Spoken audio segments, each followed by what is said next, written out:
What happens when a defendant on bond decides to ignore the court's rules? In this dramatic courtroom moment, Miss Brown finds herself standing before Judge Simpson after being accused of violating the very conditions that allowed her to stay out of jail.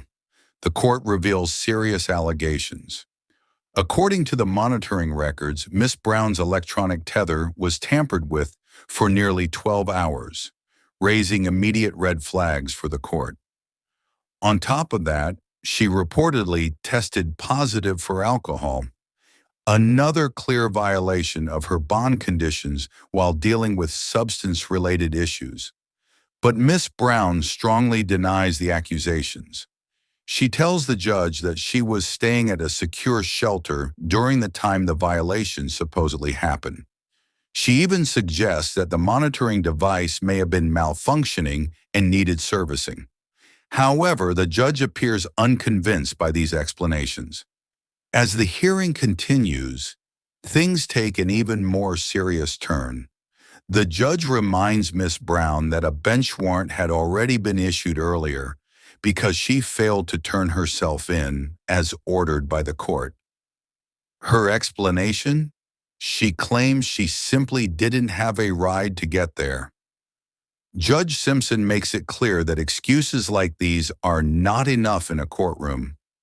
After reviewing the pattern of missed instructions, alleged dishonesty, and failure to follow the court's orders, the judge decides that enough is enough. In a decisive moment, Judge Simpson officially revokes Miss Brown's bond, ordering that she be taken into custody and remain in jail while the case continues. This intense courtroom exchange serves as a powerful reminder. When someone is given the chance to stay free on bond, the court expects strict compliance, and breaking those rules can quickly lead right back to jail. You're here for PCC and bond violation. I understand the court has received and reviewed the materials that were sent over yesterday. I did. Thank you, Your Honor. The only request that we would have when we're discussing those materials, she is staying in a shelter in Livingston County. There is a separate DB having nothing to do with any of this, and there are some cross allegations in that case. So she's just requesting that we not say the name of the shelter if someone is listening on Zoom to where she's staying. Understood. Thank you, Your Honor. I believe that the materials that we provided were pretty thorough in terms of where Ms. Brown has been coming from and what her circumstances are in pertaining to the bond violation. So I was wondering if the court had any questions. Well, I do, because I'm not sure how you provided the materials, but I'm not sure how that relates to the specific allegations of the bond violation.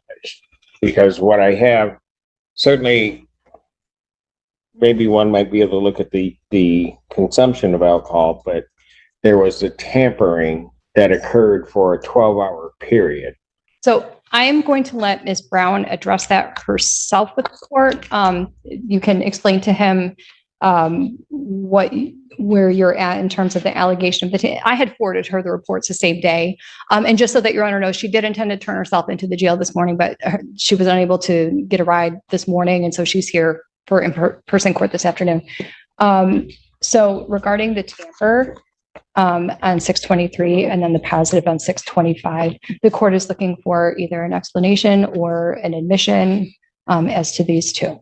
Your Honor, I don't have any clue why those were coming up that way. I know that I was called in to community corrections to have my unit replaced for servicing.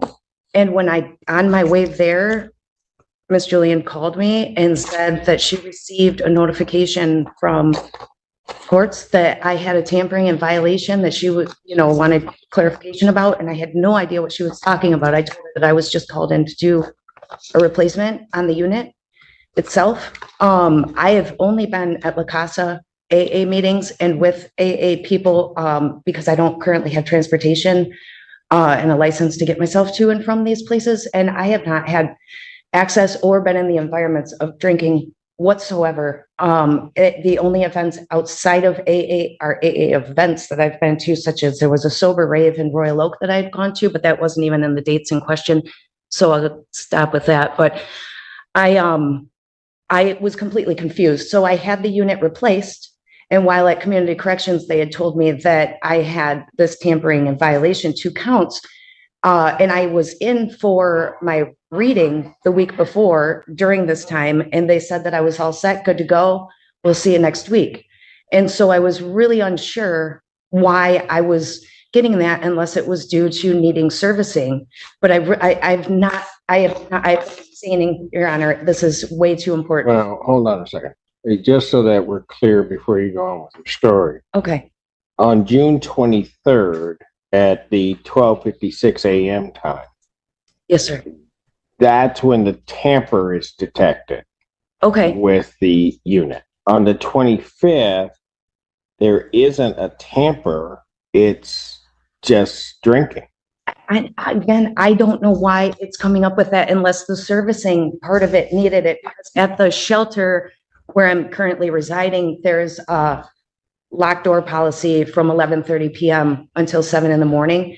And I didn't have access any of those days to alcohol or have them in my possession at a no drinking facility. And I was at the facility at both of those times on camera. I believe they have at the shelter, as well as my sign in and out sheet and documentation from the shelter staff themselves saying that I was there and there was no evidence of me using. The doors lock at 11:30. I'm a smoker. I come in and I pretty much turn out the lights and go to bed by midnight every night. So honestly, I'm telling you, I do not know unless it has something to do with the servicing aspect of it. I don't have access to there, and it's a couple miles Does she away. want a hearing on this? Because I'm going to tell you, I'm not believing what she's telling me. Okay. Then we would request a hearing and we would ask community corrections to bring a log of their, not just the violation reports, but if she's been indicating, and she did to me that day, that they called her to community corrections to switch out her unit. If there was a problem, and this would have been the unit that was switched out. After this, this would have been the problem unit, is what I'm saying, is that if there was a problem with the unit. So perhaps we'd hearing where community corrections can bring their documentation of what they did and when, and the servicing of their units. How much time would the people need? I'm emailing community corrections right now. And time that works for the courts, I can bring one of them over. Anytime that works for the courts, I can bring one of them over for a bond violation hearing, whatever the court. All right.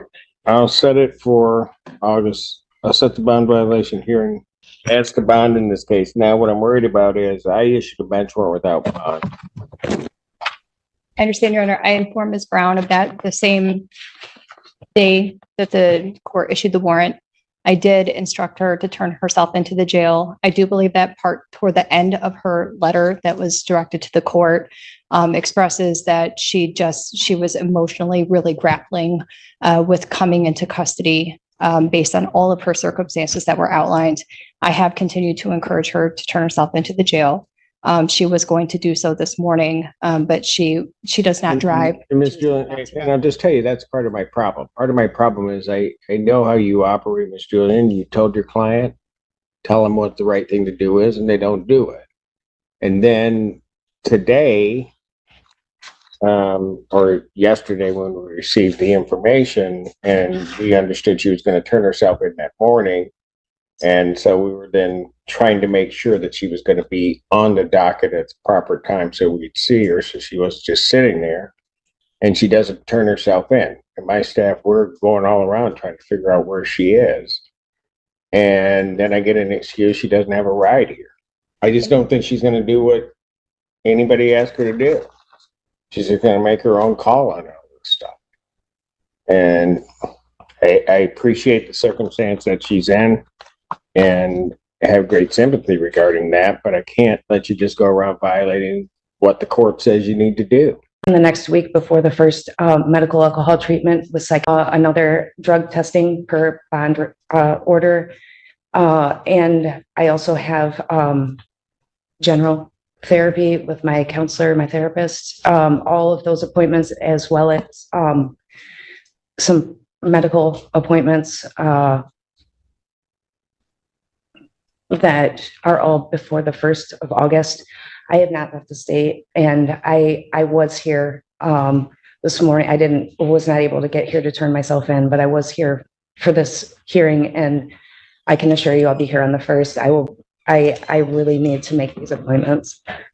You shouldn't have had to go through whatever. And like I said, it's not like you didn't get the information from your attorney. You didn't get that. I'm reading everything she's sending me. She's doing a yeoman's job trying to represent you and do that. You're just not following through. I do not have a license, and I'm really sorry that I was not able to turn myself in. I apologize for that. Thank you. Did you call your attorney and say you couldn't make it? No, I wasn't sure yet, but I See, and that's what I'm talking about. I mean, Miss Julian makes a representation to us that this is what you're going to do. This is everything. And then the person that's defending you and trying to make sure that the court understands everything about you're not even communicating with them to say this isn't going to happen. And then you're not following her instructions. She said she'd meet me at 1:45, and I texted her at 1 o'clock and said I'd be here at 1:30 and that I would meet her at 1:45. I didn't ask her for a ride, though. You're right. She did text me. It was after the morning. I want to say noon, that you were not able to turn yourself in this morning, and that you would be here at 1:30. So I said that to meet me here, since you were going to be meeting me here. So. How'd you get here this time? I had a friend of mine picked me up. I think that what you want to do is you don't do what you don't want to do. And so you don't put the effort forth. And then everybody is sort of just misled as to what you're going to do. Well, it doesn't work that way. Because it puts a whole lot of people out. Because, like I said, we're going on Miss Julian's representation of what she instructed you to do and what you said you were going to do. And you didn't do it. And then everybody's looking around. We don't even know where you are or that you're going to show up at this time. You don't get to make those choices. So at this time, and Miss Julian, you can file a motion regarding her additional appointments and other things that she may have to do. But at this time, defendant's bond is revoked, defendant's remand. Mr. Your Honor, thank you. In the meantime, for the record, we are trying to see if we can resolve this case at district court level. So Okay. Those conversations will continue. This courtroom scene begins with a tense moment as a defendant named Miss Brown stands before the court once again. Just days earlier, she had been granted a chance to remain free while her case continued. That opportunity came with strict conditions, rules that the court expected her to follow carefully. But now serious allegations have brought her back before the judge, and the situation is about to take a dramatic turn. The courtroom is quiet as the judge begins reviewing the information presented by the court officers. Miss Brown had been released on bond because of issues connected to substance use. As part of her release, the court ordered her to wear a monitoring tether and to remain completely sober. These conditions are common in cases like this because they allow the court to keep track of the defendant while also giving them a chance to stay out of jail. But according to the monitoring reports, something unusual happened. The system recorded that Miss Brown's tether had been tampered with for nearly 12 hours. Electronic monitoring devices are designed to alert authorities if they are removed, blocked, or interfered with. When the signal stops or appears manipulated, it raises immediate concerns for the court. In many cases, tampering with a monitoring device is considered a serious violation. The court also received another troubling report. During a routine test, Miss Brown allegedly tested positive for alcohol. Because she had been specifically ordered by the judge to remain sober, this result was viewed as another potential violation of her bond conditions. When the judge addresses Miss Brown, she quickly denies the accusations. She insists that she did not intentionally tamper with the tether and claims that the device may have malfunctioned. According to her explanation, she had been staying at a secure shelter during the time when the monitoring system reported the issue. She tells the court that the device might simply need servicing or repair. However, the judge listening to her explanation does not seem convinced. In many courtroom situations, judges rely heavily on monitoring data because these devices are designed to provide accurate information. While technical problems can happen, the court usually expects clear evidence before accepting that explanation. As the discussion continues, the judge begins to question Ms. Brown about other issues related to the case. This is when another serious concern comes to light. The judge explains that Ms. Brown had previously been ordered to turn herself into the court, but she failed to do so. Because of that failure, the court had already issued a bench warrant for her arrest without bond. A bench warrant is not something the court issues lightly. It usually means that the defendant ignored a direct order from the judge. When asked why she did not turn herself in as instructed, Ms. Brown offers another explanation. She tells the court that she did not have transportation and therefore could not make it to the courthouse. But the judge appears frustrated by this response. At this point, the judge begins reviewing the entire situation. First, there are the allegations that the tether was tampered with for nearly half a day. Then there is the positive alcohol test, which directly violates the court's order to remain sober. On top of that, Miss Brown had already failed to comply with a previous order to turn herself in.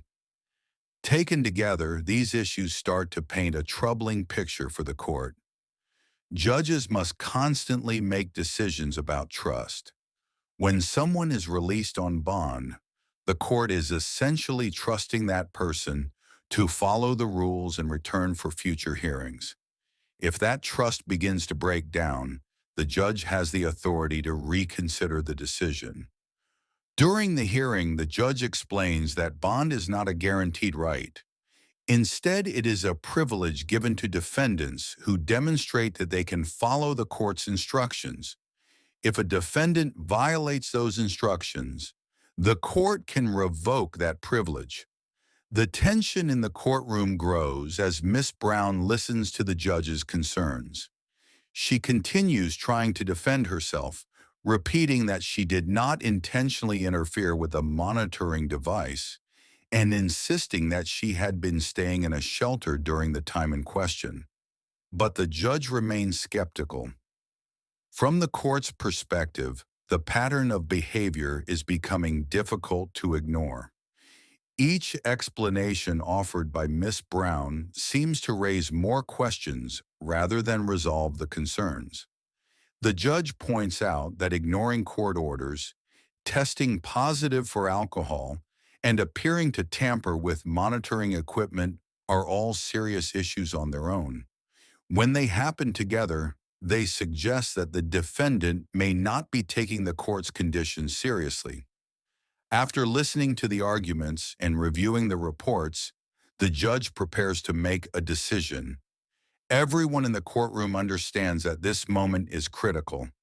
The outcome will determine whether Miss Brown will remain free while her case continues or whether she will be taken into custody. The judge speaks clearly and firmly. Based on the information presented, the court no longer has confidence that Miss Brown will follow the rules if she remains out on bond. The violations combined with the failure to comply with previous instructions have created too much risk for the court to ignore. And then the decision is announced. Miss Brown's bond is officially revoked. With those words, the situation changes immediately. Instead of leaving the courtroom as a free person, Miss Brown is ordered to remain in custody. Officers prepare to take her back to jail, where she will stay while the legal process continues. Moments like this highlight how quickly circumstances can change inside a courtroom. For defendants, bond can provide a valuable opportunity to continue working, supporting family, and preparing their defense while awaiting trial. But that opportunity depends entirely on following the conditions set by the court. When those conditions are broken, the consequences can be swift and serious. This case also demonstrates how important honesty is when dealing with the judicial system. Judges hear countless explanations and excuses every day, but what they ultimately look for is responsibility and accountability. If a defendant shows a pattern of ignoring rules or offering explanations that do not match the evidence, the court may decide that continued freedom is no longer appropriate. As Miss Brown is taken into custody, the courtroom returns to its normal routine. Another case will soon take its place on the docket. Another defendant will step forward, and the process will continue. But the message from this hearing is clear. When someone is given the chance to remain free on bond, the court expects them to follow every rule and every instruction. Failure to do so can quickly lead back to the very place they were trying to avoid. In the end, the courtroom operates on accountability. The judge's role is to protect the integrity of the legal system and ensure that court orders are respected. And in this situation, the judge decided that the rules had been broken too many times. For Miss Brown, the opportunity to remain free while awaiting the next stage of her case has now come to an end.